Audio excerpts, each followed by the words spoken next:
পৌরসভা এবং বারাসাত ১ নম্বর ব্লকের অন্তর্গত বিভিন্ন জায়গাতে পুকুর ভরাটের অভিযোগে আপনারা ব্যবস্থা নিয়েছেন।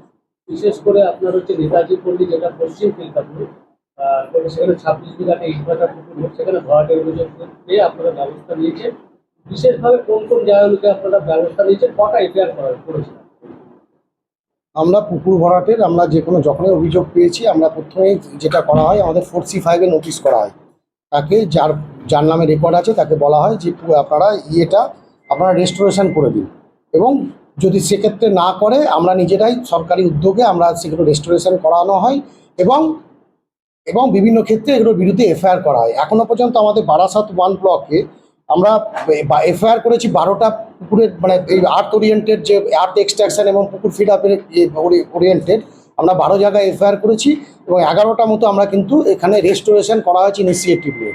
এবং এফআইআর হয়েছে বিভিন্ন ক্ষেত্রে, জেসিপি সিজ করা হয়েছে, ট্রাক সিজ করা হয়েছে, তার ছোটো ছোটো মাটির গাড়ি, এরকম বিভিন্ন রকম সিজ করা হয়েছে। এটা বিভিন্ন সময় এগুলো আমরা প্রশাসনিকভাবে সতর্কভাবে এবং এটাকে কোনোভাবে আমরা বরদাস্ত করি না।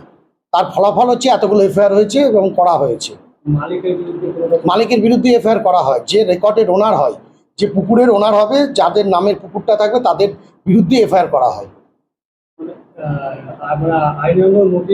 নোটিশ প্রথমে নোটিশ সার্ভ করা হয়, নোটিশ সার্ভে যখন কাজ হয় না তখন সেটাকে রেস্টোরেশনের ব্যবস্থা করা হয় সরকারি উদ্যোগে, এবং তাদের বিরুদ্ধে এফআইআর করা হয়, এবং তখন তার পুলিশের আইন মোতাবিক আমাদের যে সেকশন আছে সেই আইন মোতাবিক ল অনুযায়ী সেটার তার ব্যবস্থা হয় এবং অ্যারেস্টও হয়।